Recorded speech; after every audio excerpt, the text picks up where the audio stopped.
Welcome to the Raising Values podcast, where the traditional family talks. You can find us on iTunes, Stitcher, and Spotify, and be sure to follow us on Facebook and Instagram. You can support the Raising Values podcast through Patreon. Phil and Gillian are behind the mic, and we hope you enjoy the show.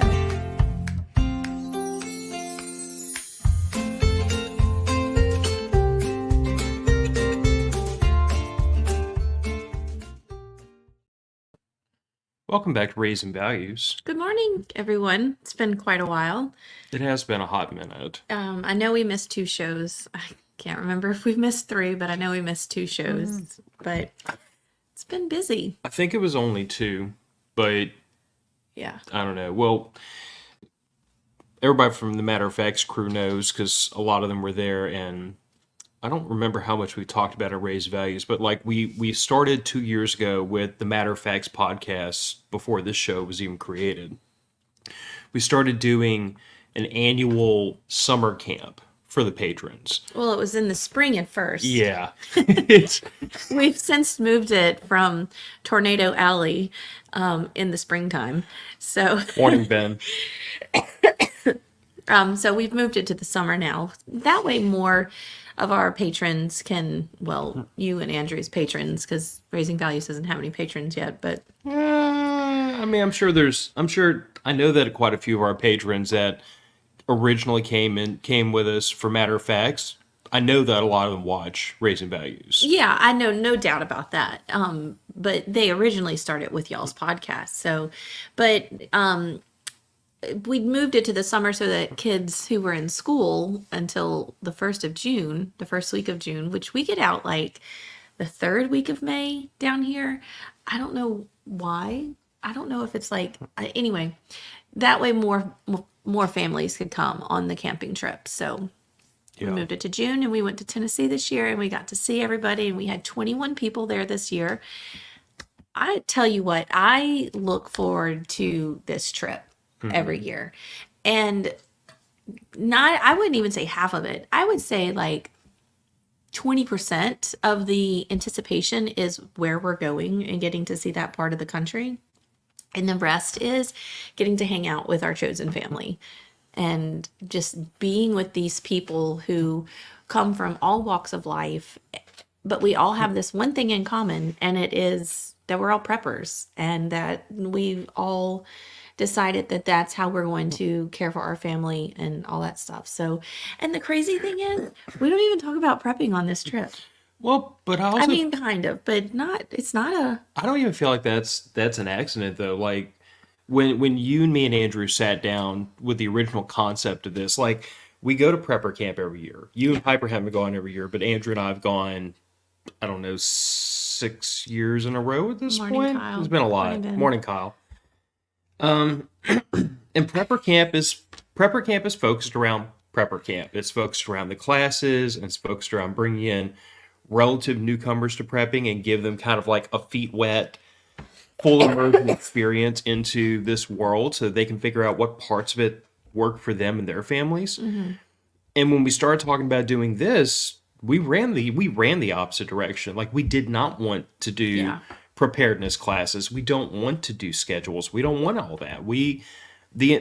My original concept for this, and what I have reinforced over and over and over, is if this is not an event that you can bring your non-prepper family to, then we're not doing it right. The whole point is to what's. I'm laughing at the comments. Ben and Kyle. Phil is not glowing. Phil is drinking coffee, waiting for it to allow me to mimic adult human behavior. So time out for a second on this episode and what we're talking about. Last night, Wednesday, Piper decided that she wanted to have a summer ween party. So it's celebrating Halloween in the summer. I'm all for it because Halloween is one of my favorite holidays.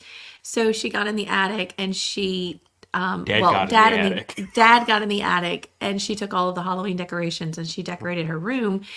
And she had a friend over last night, and bags of candy, teenage girls, The Halloween movies. Her friend showed up in a waffle costume. Piper was a ghost.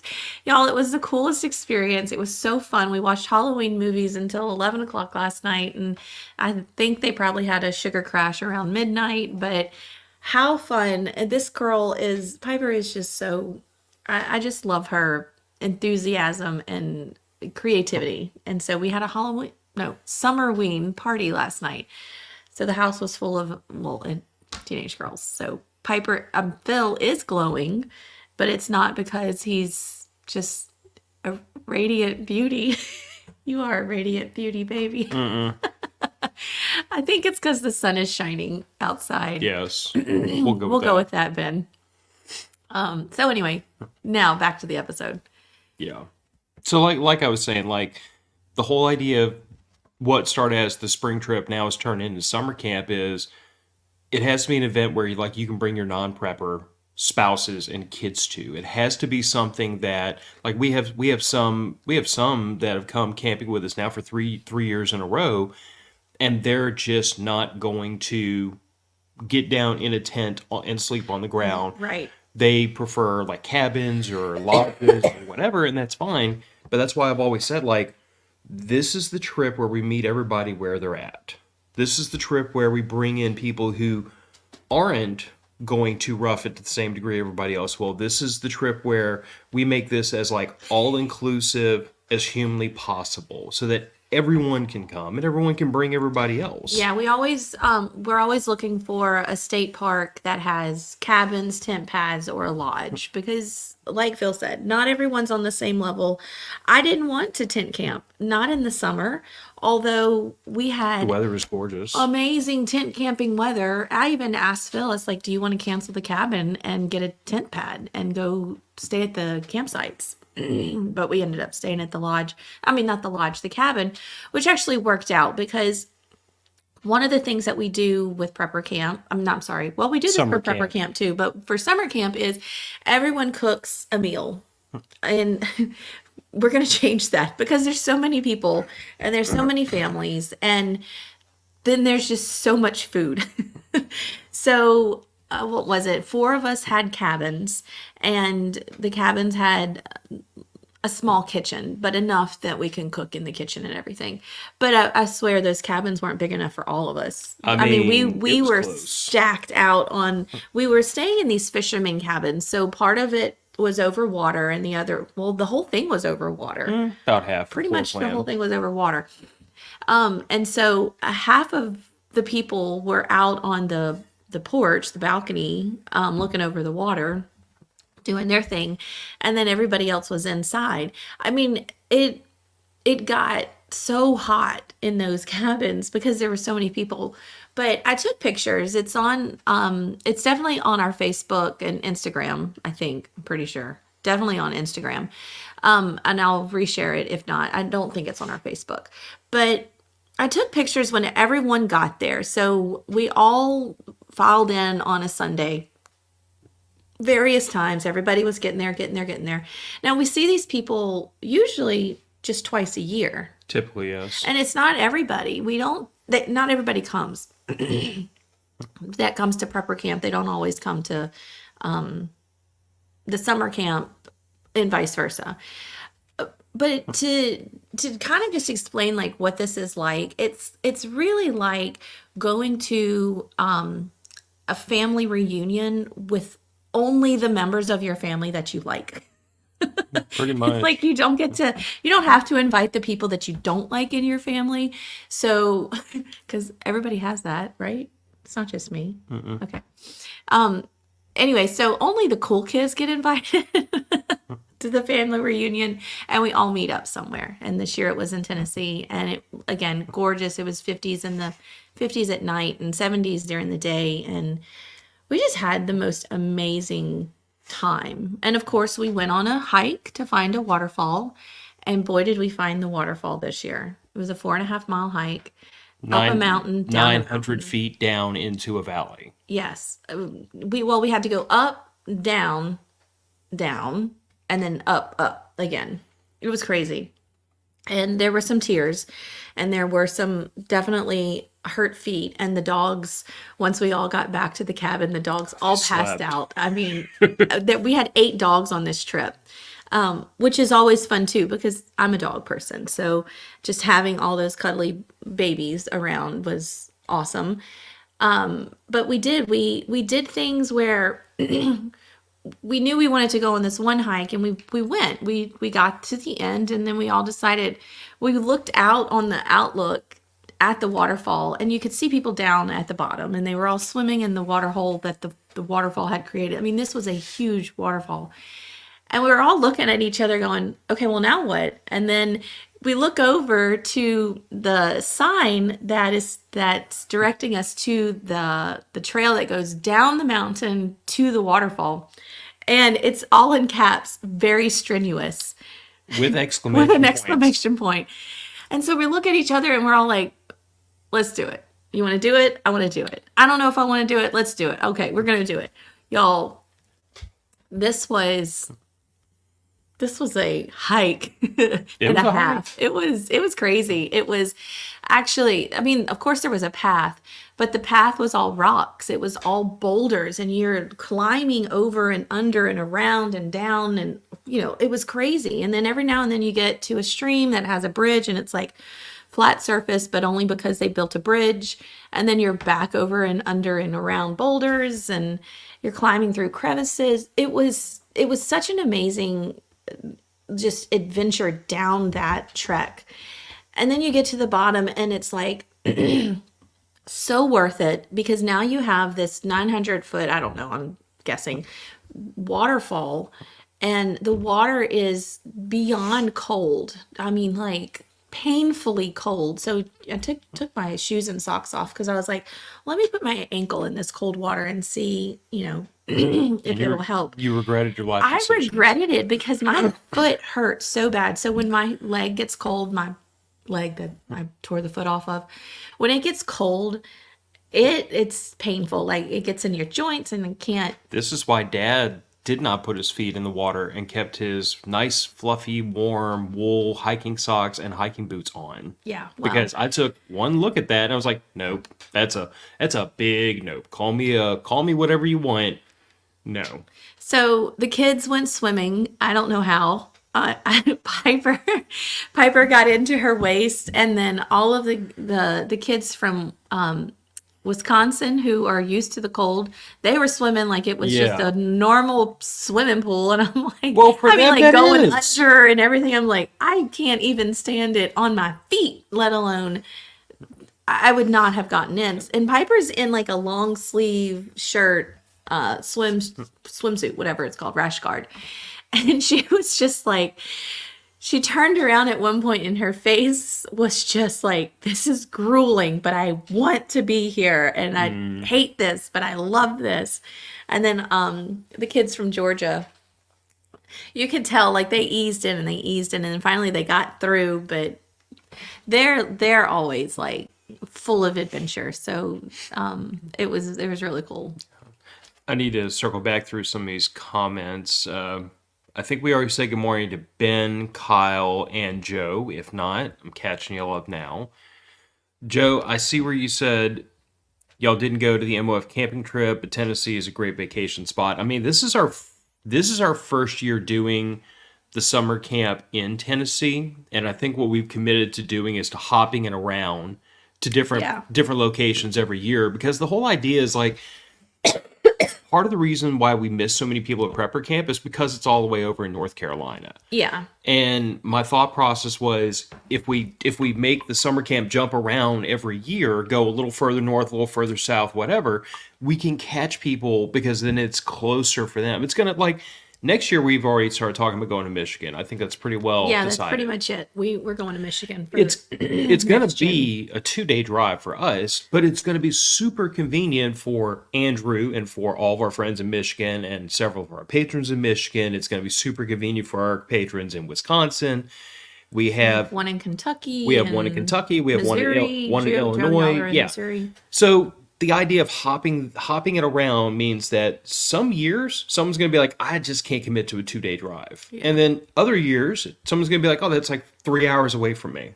Yeah. So That's what we're hoping for anyway. And we do take into account where everyone is from. We look at the patrons and are like, okay, we have this one here, here, and here. And most of our patrons are in the east, side of the country.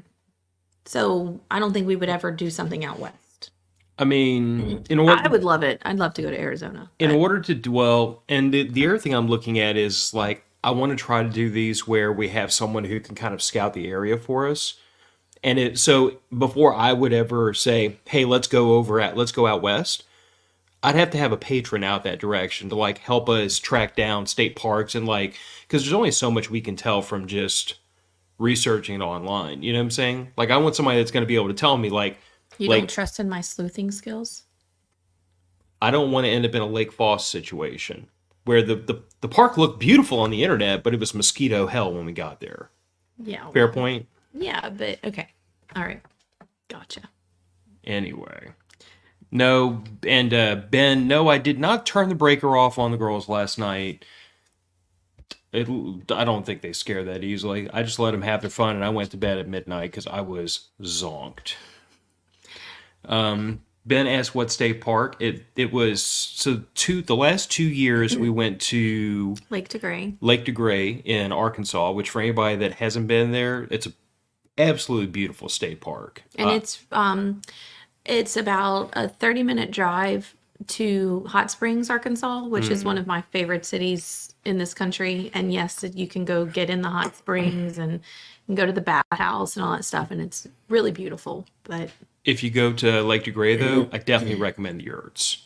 The yurts. So that's one of the reasons why we kept going back to Lake de Grey the last 2 years. Was because the yurts are on a little peninsula. And so the Matter of Fact's crew would rent out all of the yurts. And then there was I think one of the most beautiful legs of, or, areas of the campground were right there, right off the peninsula. So we were all pretty much right there together. But when we all rented out the yurts, I mean, it was like a Matter of Fact party on the peninsula. Yeah, it was literally it was almost like having a private island because it was so much fun. Except for that one family of tourists that decided to come and squat, basically at the end of our outside of our yurt. Yeah. Anyway, but other than them, I mean, like no one came down there. No one drove. It's a dead end. It's a loop through, so there's no reason to come down there unless you're down there. Everybody from the yurt campsites would just come down our way in the morning and basically go home in the evening when they were ready for bed. Mm-hmm.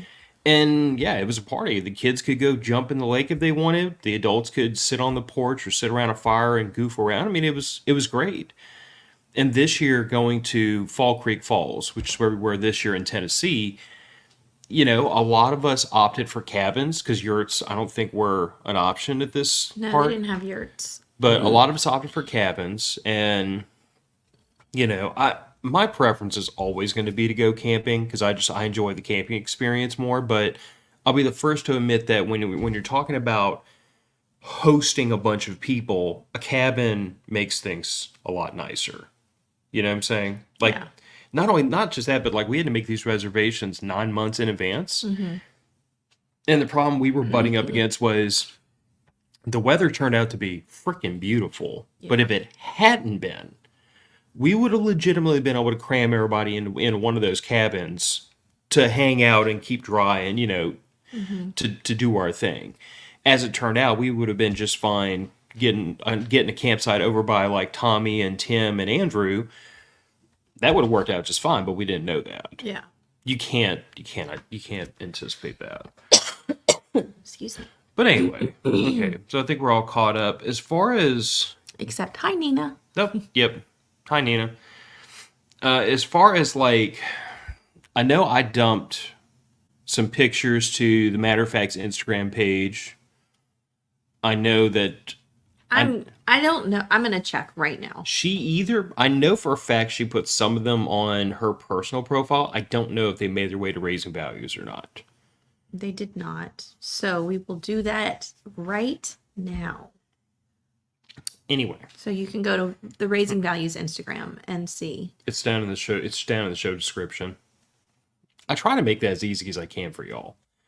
Cool. And if y'all don't know how to get, if you're here and you are not familiar with the Matter of Facts podcast, then just go on Instagram and search Matter of Facts podcast, and you should find it.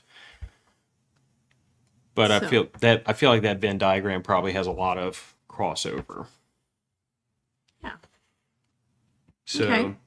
other than the camp, other than the hike, which I'm pretty sure my daughter's going to put me in the worst nursing home in existence after I forced her to. It wasn't. We didn't have to force her to go down the hill. It was coming back up the hill that turned into the problem. Yeah. And that was when I was riding a fine line of suck it up, Buttercup, and I understand your feet hurt. you know. Yeah, it was that climb back up it was rough. It wasn't too bad. I don't know. I didn't think it was too bad. I will be the first to admit now, owing to doing quite a bit of stupid stuff when I was younger. Like I have injuries to my knees and my hip and my back and various things. And I'll be the first to admit my knees, especially my right knee, was starting to go like click and pop as I was coming up that hill. Yeah. I got to the point where, and I don't know if you noticed it, normally just for what biomechanically we're kind of creatures of habit. I always lead with my right foot. I started leading with my left whenever I would take a step up. Well, I Because have if I to. took a step up with my right foot, Yeah. I mean, you'd get to a certain point and you could just feel the knee like gritting. It was painful. Okay, I'll do this in a little bit.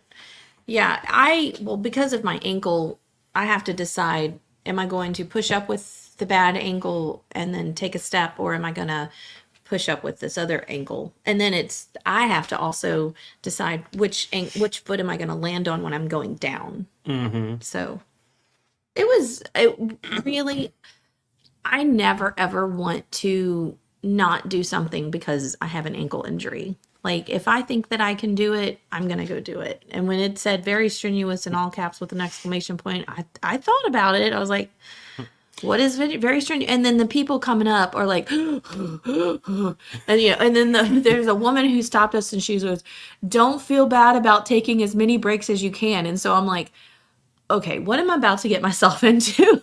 Like, I think I can do this, but is my ankle going to be okay to do this? And I can tell you, I remember Caroline was like, we were all sitting around once we got to the bottom, and I was like, this was so worth it. This was so, so worth it. And she goes, wait until you have to go back up and then tell me if it was worth it. And so we got back up and she goes, well, was it worth it? And I was like, absolutely. I don't think I would do it again, but it was totally worth it.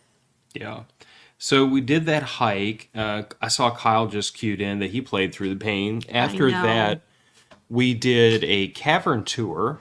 Yeah. Which we went into the caves. after the experience of the strenuous in all caps and exclamation points, we went to the cavern and we opted for the easiest, least strenuous tour they had. Because there are some where apparently you're basically spelunking, and I vetoed that immediately. I'm like, no, I want easy, nice picture opportunities. I ain't looking to kill myself 2 days in a row. Yeah. So we didn't want to crawl over rocks No. again and boulders. No. So we did that cavern tour. Do you remember what the name of the cavern was? No. You talk. I'm gonna look. I know I've got that. I talk. I don't know what I'm going to talk about. No, so we did the cavern tours, and it was only a 45-minute, but I was already hurting. Kyle, I know you were hurting. I know that we did the least strenuous Cumberland Caverns. Cumberland Caverns.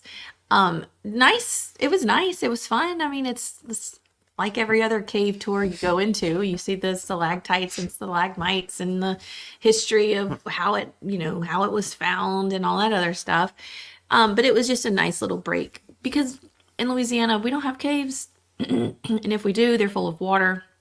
But we don't have caves. We don't have waterfalls either. We don't have waterfalls. So when we do these things, we really want to see it, which is going to be really fun next year when we go to Michigan, because the camping trip itself is going to be about 5 or 6 days. So because it's so far, we're going to try to make it worth everyone's drive. At least for us, it's a 2-day trip. And 5 or 6 days together and then go home. But the Rabalais are going to be staying an extra week with Andrew to really see Michigan, because when will we get back up there? I mean, it's not like we're going to be like, hey, let's go to Michigan this weekend. Yeah, that And we don't fly anywhere. I there are reasons for that. I know. Well, first of all, understand that like I get phenomenally and intensely airsick, and me flying basically requires that I be sedated, or I'm going to be miserable the entire flight. On top of the fact that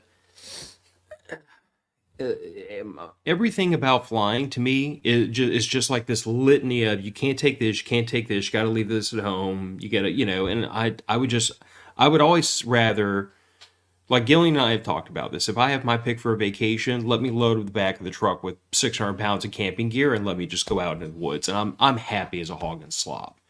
But if I have to fly there, I mean, I would happily drive 2 days to get to Michigan rather than fly.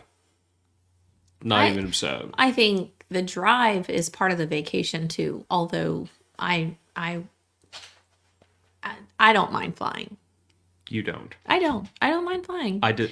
I used to work in aviation, and I despise flying. Holly said that if we do go to Michigan, which we are, that her and H are going to fly up there and meet Kyle, and Kyle's going to drive and pick her up from the airport. So there you go, Kyle. Now you know.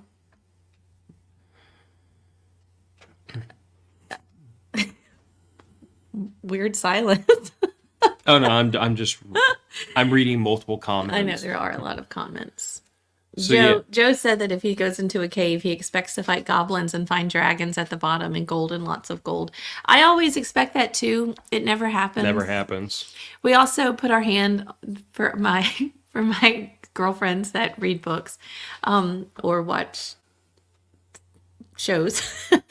There was a really big boulder that was just standing straight up, and we all went up and put our hands on it like we were gonna go through and find Jamie from Outlander. There was no Jamie, there was no Outlander, there was no dragons or gold, but we had a good time. And then Kyle said we should all go to Michigan in a convoy. That's not a bad idea. Meet up somewhere. I don't know. I don't like convoying. No offense to anybody. True. I mean, you're talking to the guy here who convoyed through Iraq. Well, no. My issue is with convoying is that the amount of to not leave anybody behind. It requires everyone have a very fixed schedule, and yeah, that's true. If somebody has to take a pee, the whole convoy's got to get off the road. Like my experience with convoying is that I didn't even think about that. yeah, it gets to the point where I would rather just say, this is where we're meeting up, see y'all there. That way everybody can plan their own trip and take their own time. And if I have to jump off the road because somebody needs a Celsius and a bathroom break, it's not the whole convoy has to get off the road together. Yeah. Because we all know that's going to happen. Yeah. Multiple times.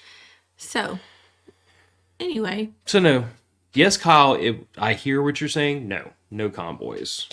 Because especially with children, especially with women and children, there's zero opportunity to make like 3 to 5 vehicles stay together on the road without 4 extra trips for tiny bladders.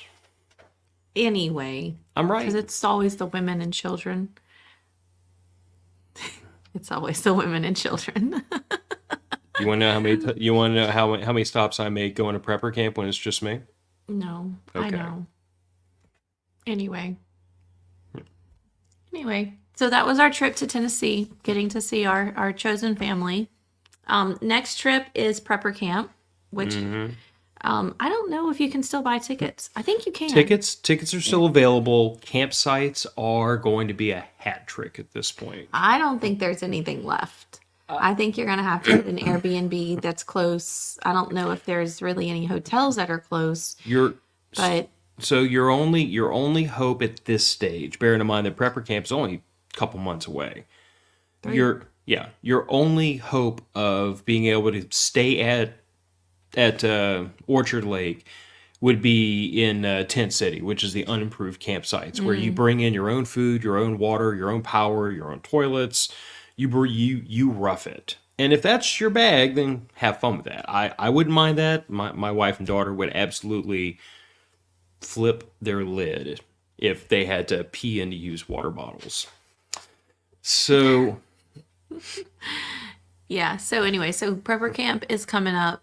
That's the next big trip. And then if you're a patron, we'll once Andrew and I figure out where exactly we're going in Michigan for June, we have a couple of months to figure that out. And then like some itinerary. I know that there is talk about meeting up with Trek for a day and doing, what does he do? So Trek is the owner of the Michigan Defensive Firearms Institute, MDFI. We actually had him on Matter of Facts very recently with Kirk Kulick, and You got to check that episode out. yeah, Y'all. that was hard. That was hard for me to listen to as the interviewer. Like it anyway, but so yeah, Trek's been. I mean, he's prior service military. He's been in law enforcement. He's been a firearms instructor. He's a man of many talents. But he basically told me, he said, if you're in Michigan, you have to stop by and say hi before you leave.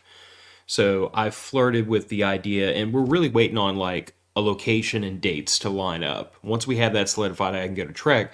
But I talked to Trek about the possibility of maybe a private range day for those of us that come up there, maybe private class, maybe if not, if we can't arrange any of that, literally we'll just go bomb him and his wife at their property and hang around with them for a couple hours. But, kind of one thing in front of the other. We got to figure out where we're going, dates, lock that in, and then I can start looking at extracurricular activities. But I know that Trek wants us to stop in and see him. I suspect, I haven't talked to him about it in a while, but I'd be shocked if Uncle Randy didn't want us to Oh, well, stop that's a by. given. Like, Yeah. we got to go see Uncle Randy and Aunt Doris, and they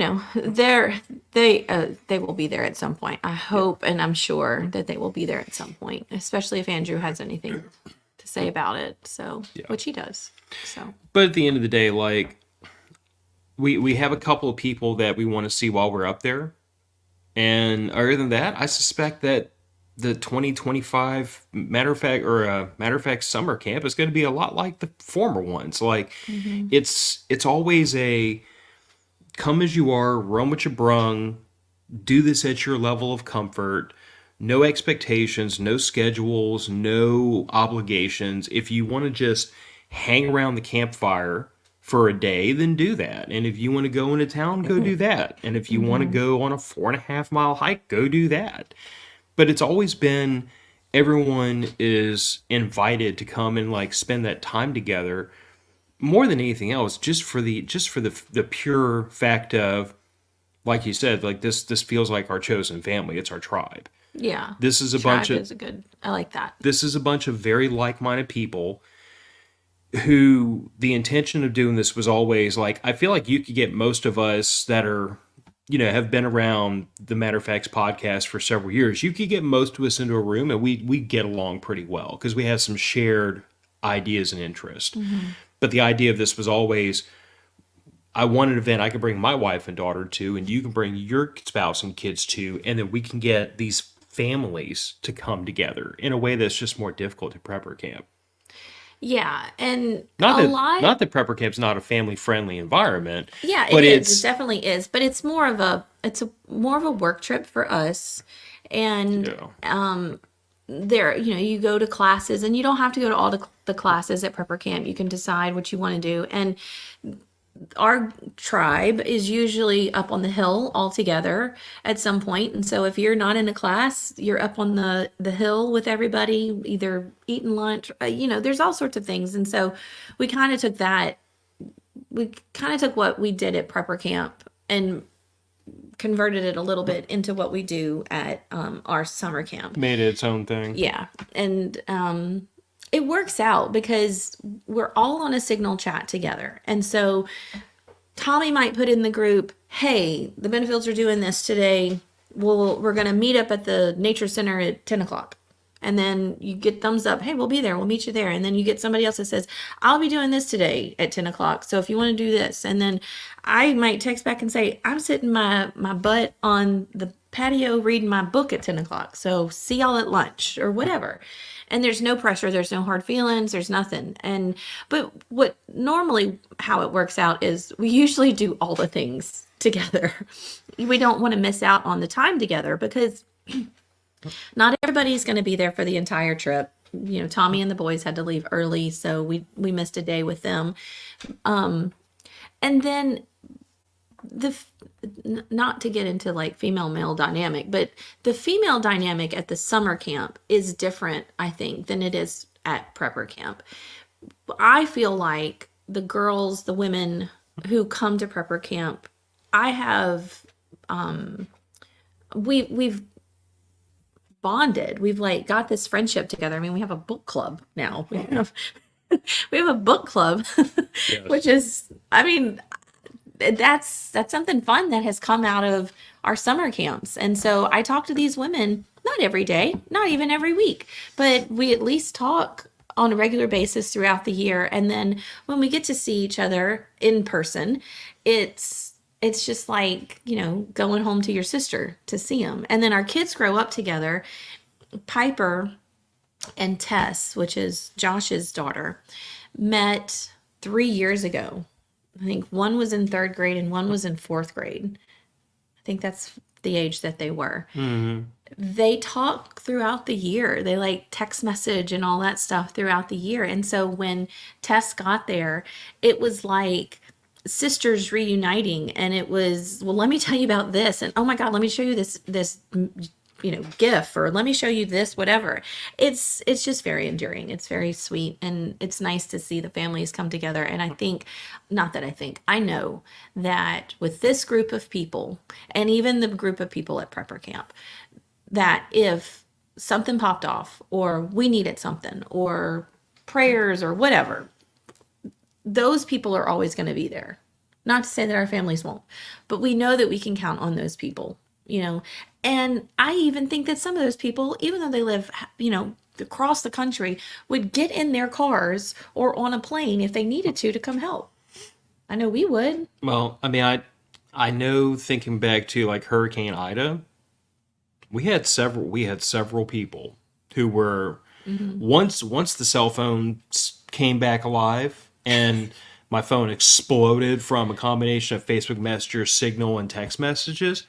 Yeah, I mean, we had several people, not even just the people that like we camp with every year, but like just random matter of fact listeners who were like, "Hey, I'm like 3 hours away from you. Do you need any help? Hey, I'm." We had some people that were over in Slidell, which is 25 miles away from us, and they got hit almost as bad as we did, but they were still reaching out and be like, "Hey, I know you're closer to the eye wall than I was. Are you okay?" Mm-hmm. So I think the interesting thing about doing this as a standalone event separate from prepper camp is that it's given us an opportunity to meet everyone face to face and build some relationships and some bonds. But the other thing I always enjoy is the fact that, like, once Kyle's wife said out loud, "Wow, y'all are really normal," which I took as like the greatest compliment on earth. Yeah. But it didn't get said by Josh's wife while we were out there. But I could just tell. She seemed like, you know, she was a little tiny bit apprehensive when she first showed up, and then by the time we were leaving, her guard was down. She was just, okay, these are okay people. I mean, we're weird. Oh, we're weird as hell. But we're okay. But I guess my point is, like, I enjoy doing this because it gives me an opportunity to kind of like let our guard down and show other people who are really kind of being brought along by their spouses who are into preparedness, like, hey, these aren't crazy weird people. Like, the way I prepare is not that much different from the way they prepare. Like, I think it's another opportunity to break down those stereotypes of what a prepper is or what preparedness is and show people this isn't weird stuff. Like, we're not living in bunkers eating MREs. That ain't the way this works. I mean, I got cheese day and We're ready to if we need to, but Well, just sidebar story, but like years ago, I went to prepper camp, and one of our friends, Win, he brought some bear that he had harvested, and we were eating ground bear and bear steak and all kinds of stuff all weekend because it's a bear, it's a big animal, a lot of meat. And I came back to work, and I was telling people like, yeah, I had bear steak for the first time, and they looked at me like, I thought you went to prepper camp. Like, wouldn't you be eating MREs and rice and beans and stuff like that? And I'm like, well, it's not the apocalypse yet. You don't Like have to we can. practice for that. I mean, I've got the stuff. I know how to cook it, but it doesn't mean we have to live like that today. Like we can enjoy life for a while and just be ready for things to go to hell. But I think that this is an important part of like the outreach side of this podcast is to show people we're normal. You know. I don't know if I would use that term. I don't know if I would say we're normal. I think everyone's a little weird in their own way, personally. Okay. I don't think we're normal. I'm sorry. I'm not. I'm sorry. Anyway, so Never mind, we're not normal. Now I'm going to show her how weird I really am. the summer camp is for patrons only, or invite. So Yeah. so if you're not a patron, I'm sorry. Something kicked over my giggle box. Anyway, the summer camp is for patrons only.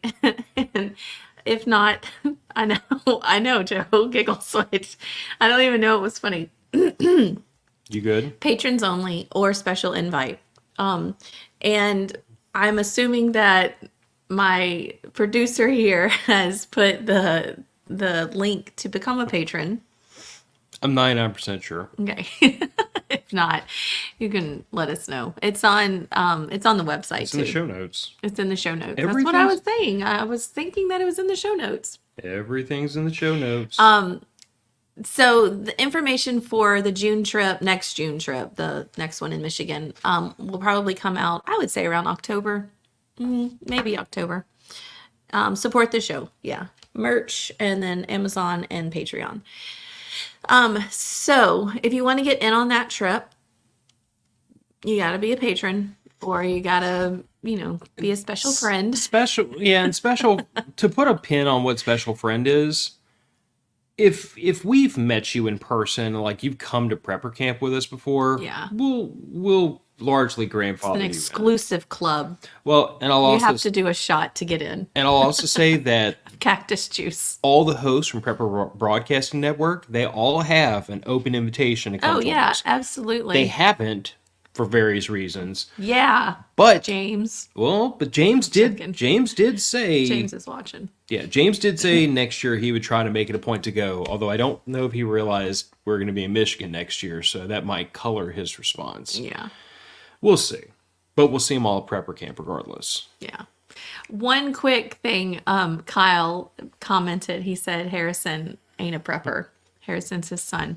Harrison may not be a prepper, Kyle, but Harrison is going to save us all because he is so damn smart at 6, 7. So he's going to figure it out. We're not even going to need bunkers because Harrison's going to create something to get us off this world and out of harm's way. So we're going to keep Harrison around. Even though he's not into stocking food and ammo and all that stuff yet at 6 or 7, we're going to keep your astrophysicist around for quite some time. I will say, though, for those of you who have like prepper or non-prepper spouses and children, that doesn't mean stop teaching them the lessons. Because absolutely. And that doesn't mean sooner or later that's going to penetrate. that also doesn't mean that they're not invited to something like this. Well, It took 3 years for Beth to come and the rest of the family to come. It took how many years before you came to prepper camp? It took 3 or 4 years before I went to prepper camp. So, and then I feel like once you take a bite out of it, you're kind of like hooked. So, To be fair, I mean, I was very, very deep into preparedness and doing this podcast for several years before you finally broke down and were like, okay, Well, maybe you're not as crazy as I thought you were. so every time you went to prepper camp and you came home and you told us about everything that was going on, I would get like young girl jealous. Like, I cannot believe I missed this. I'm so jealous of you, like mad jealous because I didn't go to prepper camp. Because she didn't go, even though I invited her I was invited. I know. multiple times. I know. Won't make that mistake again. I didn't get to go last year, but that was not of my, I was still very upset last year because I didn't get to go. But anyway, so that's it. That was our trip. I am going to post pictures on our Instagram. I don't know how many people follow Instagram. I'm really, really bad about posting to Instagram. I am also really bad about not telling y'all when we're not going to have a show. So I do appreciate y'all constantly coming on and at least checking to see if we're going to be on Sundays or listening to the podcast on Rewind or however you want to call it. So, or whenever it comes out on Tuesdays. But I'm really bad about that. So I apologize again. But I will go post some pictures on our Instagram feed and let you see this waterfall and the people and the community that we have built. And the meteor. Oh, and the meteor. That was a me, you, and Andrew and Piper thing on the last day. But I'll post a picture of the meteor that we saw. It was pretty awesome. So yeah. So anything else? No, I think that's it. I mean, we talked about, me and Andrew talked about this very briefly on the Matter of Facts podcast a week ago, I feel like. Yeah, y'all did a really quick regroup. Yeah, but to be fair, that was the day after we got home, and me and him were still just like all the color drained out of our face, totally beat from the road. Like, it wasn't this animated, put it that way. Well, no, because I wasn't on there. Anyway, well, I hope y'all have a great rest of your weekend. Thank y'all for tuning in today. And I am pretty sure that we'll be here next Sunday. Yeah, I expect so. We should be. Anyway, We don't have any more trips planned for a few weeks. No, but I will be here with a new tattoo next Sunday. Anyway, all right. So y'all have a great rest of your Sunday, rest of your weekend. Have a good week, and we'll see y'all next week.